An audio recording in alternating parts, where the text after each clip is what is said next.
영손과 기도.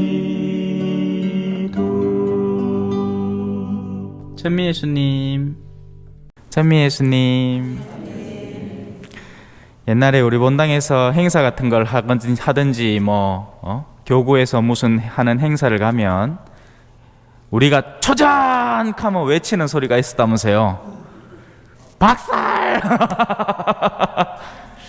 그때는 참 유쾌하게 외쳤겠지만 지금은 말 그대로 교중미사에 오신 분들 보세요. 반타작 났죠. 네.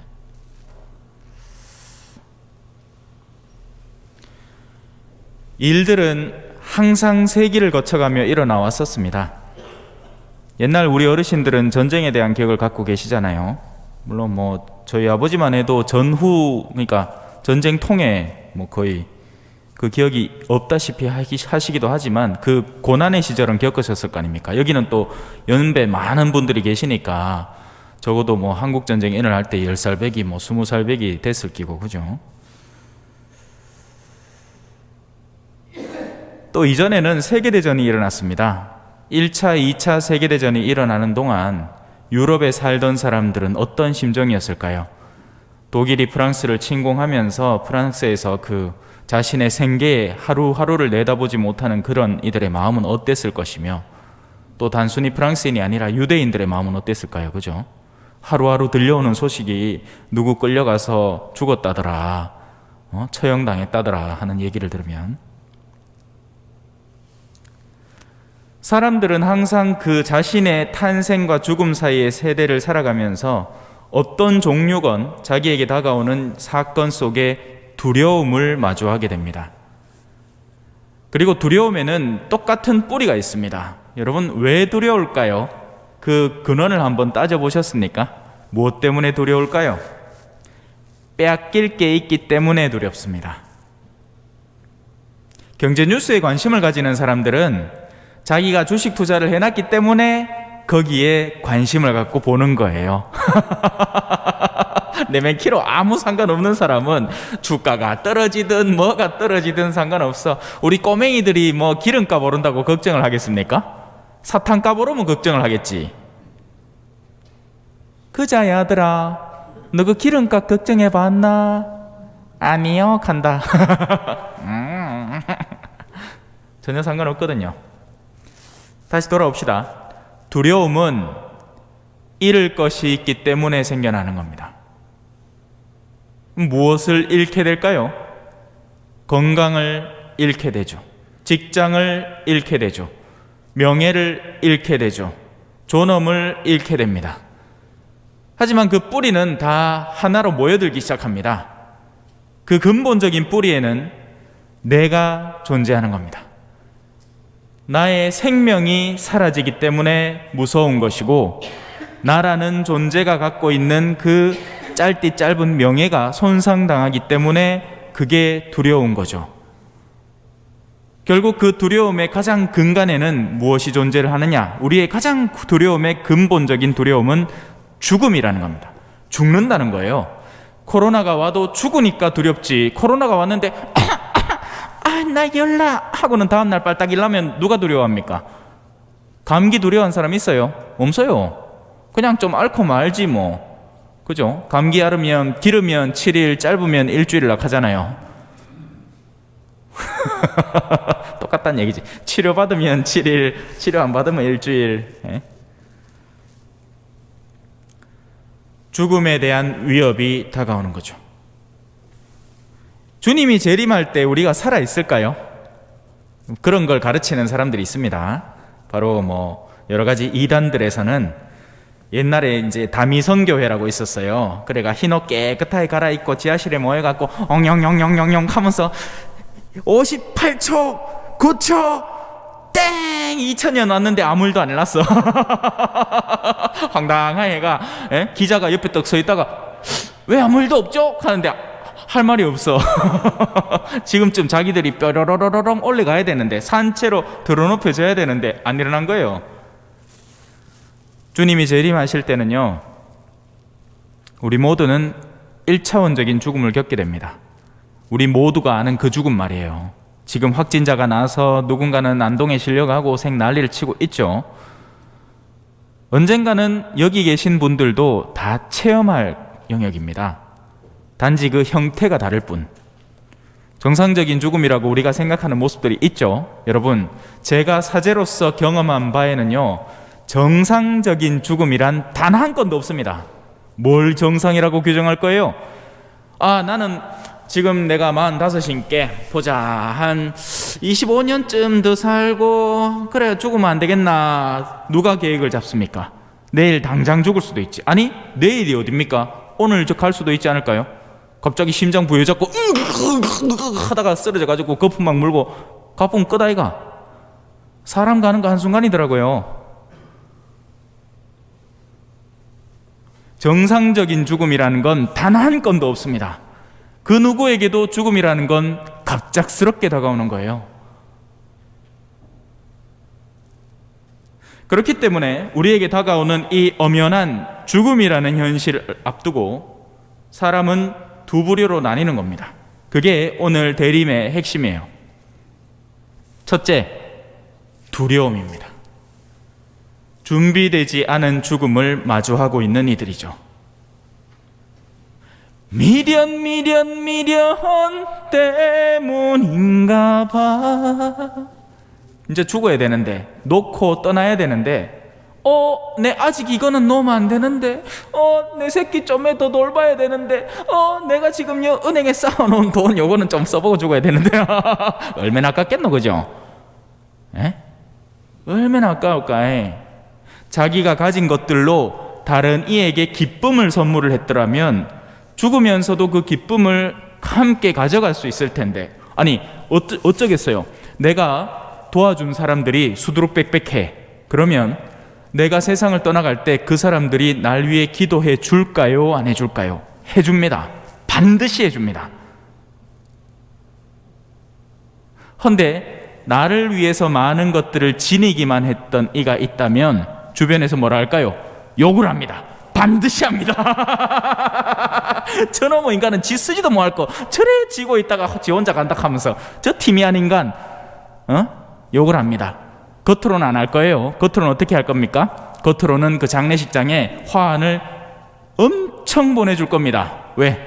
아직 그 사람과 연계되어 있는 인맥들이 그 장례식에 모여들기 때문에 거기 얼굴을 드러내야 하기 때문에 엄청 그 사람을 존경하는 척, 위대하신 누구누구님, 참 모쪼록 잘 평이 쉬시기를. 하지만 마음속으로는 절대로 그렇게 생각 안 합니다. 그놈 잘 죽었다. 이제 네 자리 내 끼다.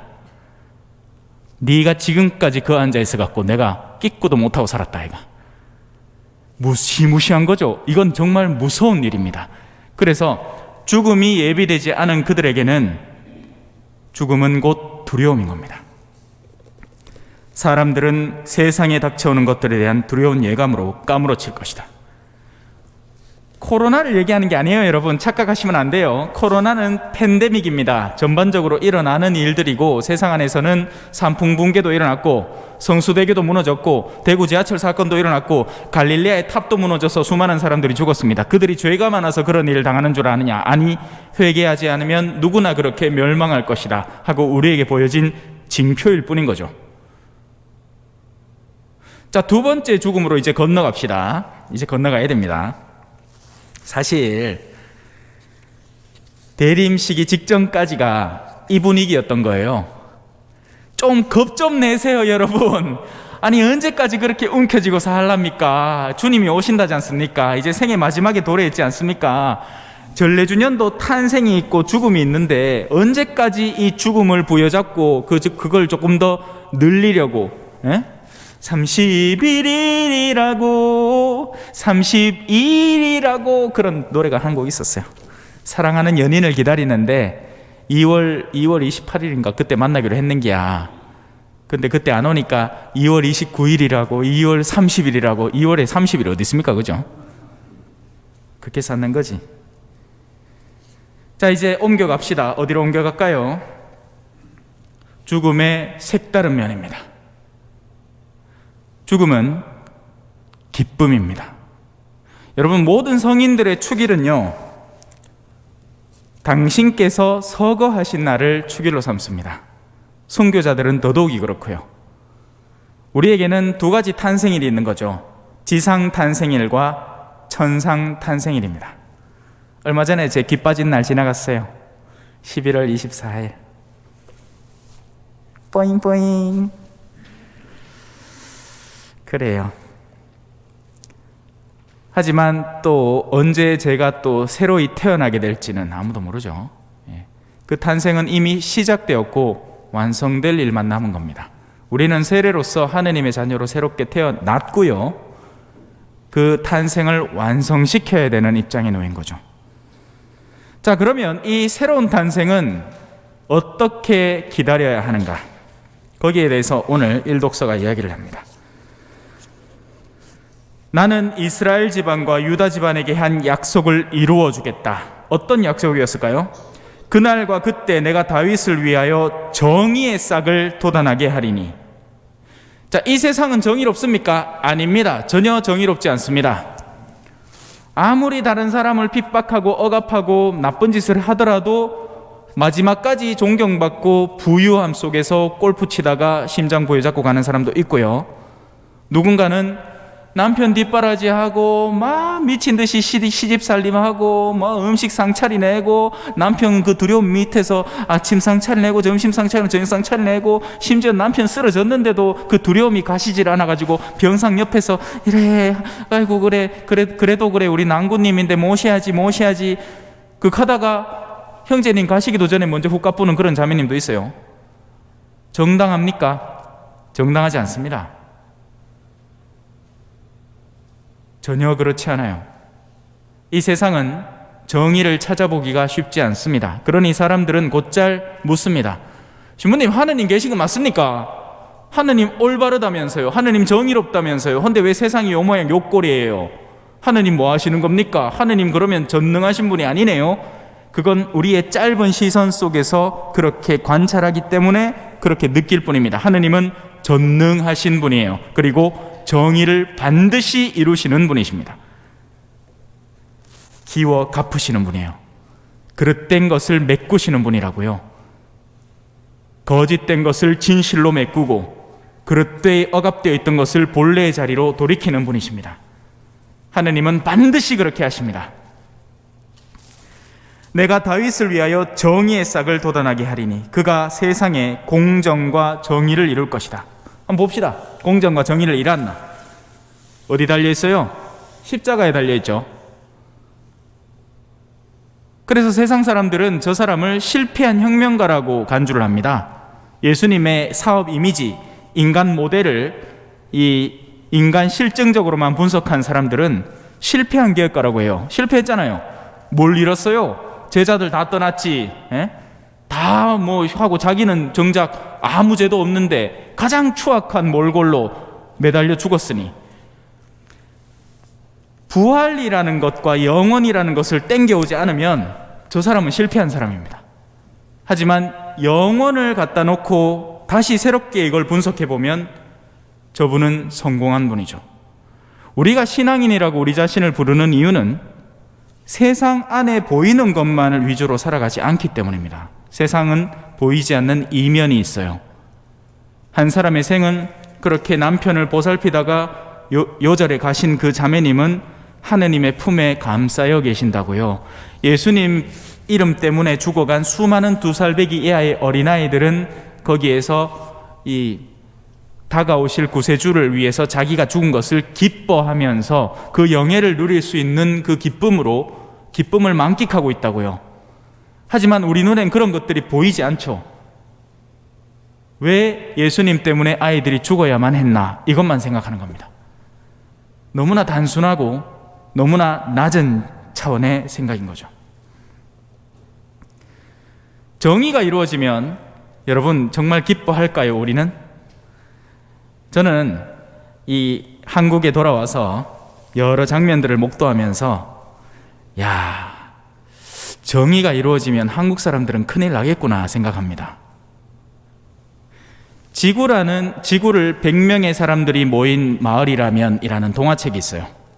의도적으로 적힌 어른들을 위한 동화책이죠. 그 중에 자동차를 가진 사람은 몇 프로나 될 것 같습니까? 한 30%가 채 안 될걸요? 컴퓨터를 지닌 사람은 최근 들어 좀 늘어나긴 했다마는, 그죠? 휴대폰까지 다 쳐서 그래도 뭐 20, 30%를 넘지 않습니다. 여러분, 우리는 엄청 잘 사는 사람들이에요. 지금 이 밖에 한겨울에 우리는 떨지 않고 이 따스함을 느끼면서 이 공간에 안락하게 머물고 있죠. 여러분은 프로젝터라는 기계를 이용해서 매일 독서와 이런 것들을 보고 있습니다. 우리는 엄청 잘 사는 사람이에요. 자, 여기에 정의가 이루어진다고 생각해 보세요. 우리는 정의를 이렇게 생각합니다. 나보다 더 잘 사는 사람 거를 잔뜩 빼앗아 와서 내 주머니에 집어넣으면 그걸 정의라고 생각해요. 근데 만약에 거꾸로 일어난다면 어떨까요? 하느님이 온 지구를 바탕으로 정의를 이루신다면 어떨 것 같습니까? 야야, 니는 지금 입에 먹을 거라도 있지 않나? 저 인도에 저 험한 데 사는 사람은 오늘 마실 물이 없어서 허덕이고 있다. 가들은 물 한 번 기르러 몇 킬로를 걸어가지고 그것도 그거 가갖고 우물, 그 옛날에 그 마중물 넣어갖고 하는 거 하는 거 있잖아. 그거 해가 막 힘 오만상 들여갖고 한 동이 떠가 와야 되는 그런 사람이 있다면 누구에게 무엇을 주는 것이 정의로운 일이겠습니까? 여러분이 원하는 새로운 차 뽑도록 몇 천만 원 도와주는 게 정의로운 일일까요? 그들의 입에 당장 필요한 먹을 것을 주는 것이 정의로운 일일까요? 여러분이 하느님이라면 어떤 정의를 실행하겠습니까? 그러니 우리가 상정해 놓은 정의라는 것은 말도 안 되는 정의라는 거죠. 자, 이제 사람들은 두 부류로 나뉘게 되는 겁니다. 하느님이 오시기를 간절히 원하는 이와 그럴 것 같으면 지금 오시면 안 되는데요, 하느님. 아직은 내가 좀 누리고 써먹고 여기서 즐길 게 많은데 왜 자꾸 뺏기는 느낌이 들죠? 아직 오시면 안 되겠습니다, 주님. 하지만 닭 모가지를 비틀어도 아침은 온다죠. 닭을 모가지를 비틀어도 올 아침은 옵니다. 우리는 하느님 앞에 서게 될 거예요. 그리고 그 하느님은 우리에게 다른 것을 기대하거나 물어보지 않을 겁니다. 내 뜻대로 살았느냐? 내 사랑하는 자녀들아, 너희는 어떻게 살고 지금 여기 내 앞에 왔느냐? 이러한 일들이 일어나기 시작하거든 허리를 펴고 머리를 들어라. 너희의 속량이 가까웠기 때문이다. 너희는 스스로 조심하여 방탕과 만취와 일상의 근심으로 너희 마음이 물러지는 일이 없게 하여라. 그날은 온 땅 위에 사는 모든 사람에게 들이닥칠 것이다. 늘 깨어 기도하여라. 아멘. 찬미 예수님, 겸손과 기도.